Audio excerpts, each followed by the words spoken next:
Hi, I'm your host Vasco Duarte.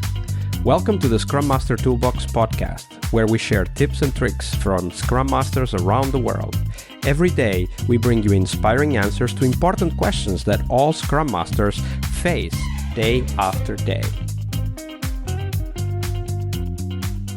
Hello, everybody. Welcome to our Team Tuesday. This week, we have with us an engineering leader, and we'll hear about his perspective, Chuck Durfee. Hey, Chuck, welcome back. Hi, Vasco. How are you? Very well. Thank you for asking. So Tuesday is Team Tuesday, and we'll talk about teams in a second. But before we go there, Chuck, what's the book that most influenced you in your career as a development manager? The book that I would recommend also is great for Scrum Masters. It's The Coaching Habit by Michael Bungay-Stanier. So he talks in that book a lot about asking questions, which resonates with what we were talking about yesterday, right? And he has 7 questions in that book that he finds have been the most effective for him. One of them I end up using with engineering leadership all the time, which is the strategy question. If I say yes to this, what do I need to say no to? And that ends up having conversations about prioritization and the realization that we can't do everything all at once, as we might want. The main thrust of that book is to stay curious a little bit longer, and that key can unlock a lot of doors for you. And that's actually a very important statement. Stay curious a little bit longer, because many of us have an engineering background and, of course, have been taught to think about solutions without necessarily understanding the problem we're starting to trying to solve. And that staying curious a little bit longer can, as you said, unlock a lot of other information that we would otherwise only get too late, right? Definitely. I found that to be true many times in my life. Yeah, absolutely. And that's one of those universal truths. If you can just ask one further question, you will definitely get more information. It might not be fundamentally different from what you know, but it might. And if it is, that's something that is worth investing a little bit more time in. And by all means, time box it, right? Like don't continue asking questions for the whole sprint, but maybe a couple more questions during refinement might be useful, just as an example. Chuck, that was... Stay curious. Yeah, I'm sorry. Go ahead. No, go ahead. You were going to say... It is stay curious a little longer. It's not stay curious forever, right? Yeah, exactly. And the example question that you gave, the strategy question, if I say yes to this, what do I need to say no to? That's a great example of where it really pays off to stay curious, because it's also about getting agreement as to what do we want to focus on, right? And saying yes to everything leads to overwhelm and, problems of all sorts. I agree. Those conversations have really been fruitful for me. So give it a shot. Absolutely. And the book is The Coaching Habit, and we'll put the link on the show notes, of course, as usual. Chuck, now we turn our attention to teams and how sometimes they become their own worst enemies. And we want to explore one of those patterns that emerges over time. So it's not necessarily one of the most obvious things that goes wrong with teams, but it's one of those things that we need to be aware of early on when the pattern isn't yet taking over the behavior and dynamics in the team. So walk us through that process, like from the beginning to the end, so that we start with the perhaps not so clear signs, and then we understand how they develop over time and ultimately lead to serious problems with the team. I was thinking about a time when I was a team lead right before I became a manager. We were responsible for a mission-critical piece of software for a company that did healthcare contracts. Our software was responsible for for helping customers come up with the right pricing.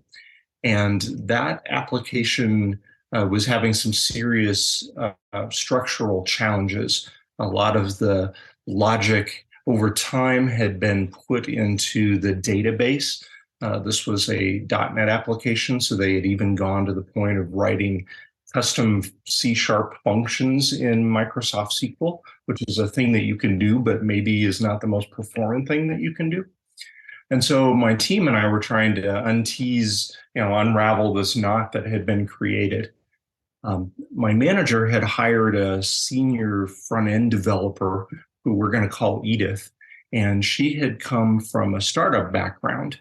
My career up to that point had all been in larger companies, and my fellow teammates had a uh, similar backgrounds as well. So when Edith was talking to us about the speed of delivery and not sure why we were not taking more risks and really driving this forward faster, we weren't really understanding so much what she was saying.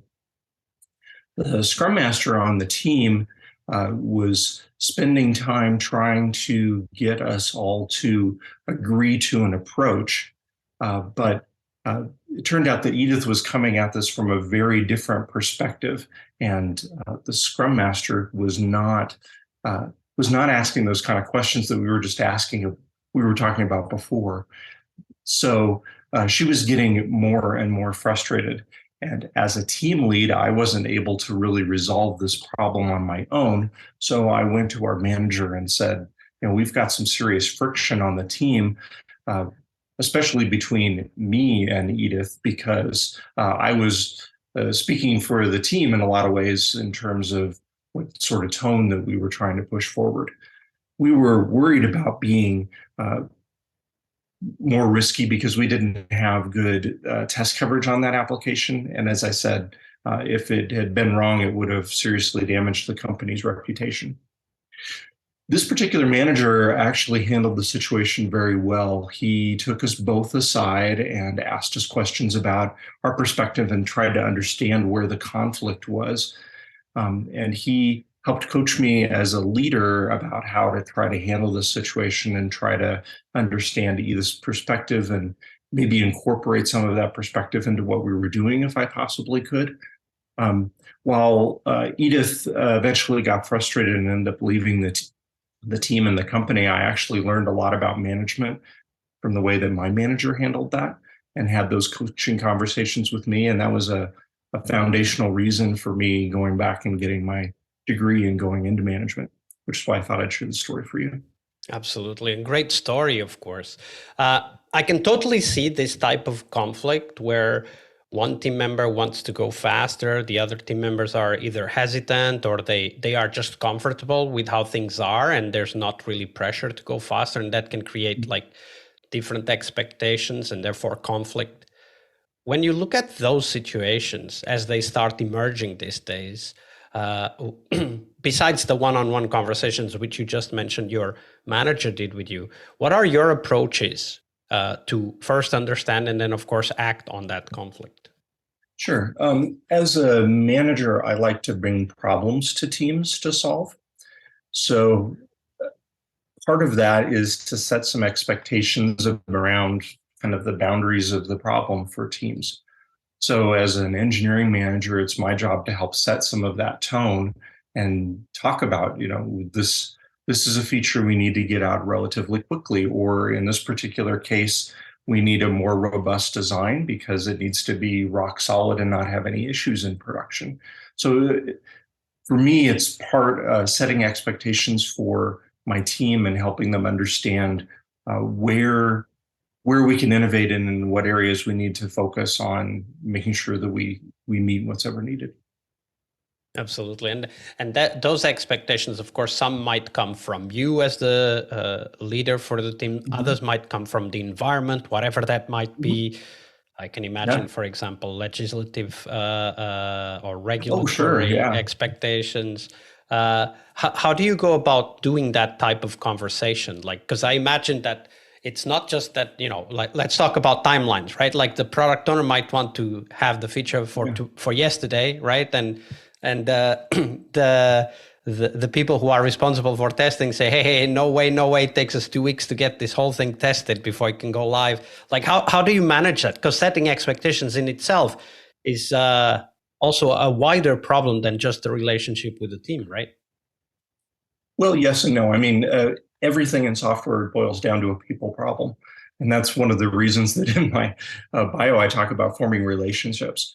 I spend a lot of time with my product manager counterpart who typically is going to be working with the PO on each one of those teams to help them understand their piece of the puzzle, right?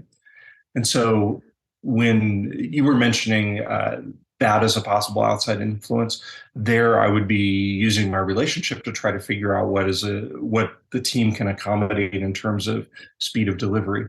But you also mentioned regulatory problems. I've worked in regulated environments before where there are a lot of standards and laws that need to be adhered to.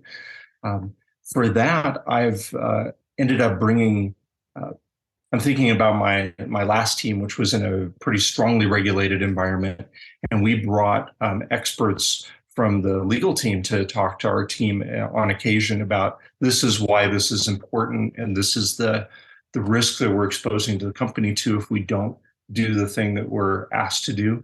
And I found that having a short conversation with the lawyer in that particular case really allowed the team to ingest and bring that perspective into the team. And they started finding ways that we weren't paying attention to that law in other areas. So it can be really fruitful. A lot of it is just making sure that people understand, people on the team understand what's important and what's not. Because as we were talking about earlier, you can't focus on everything all at once. So it's my job in part is to help the team focus on the right things.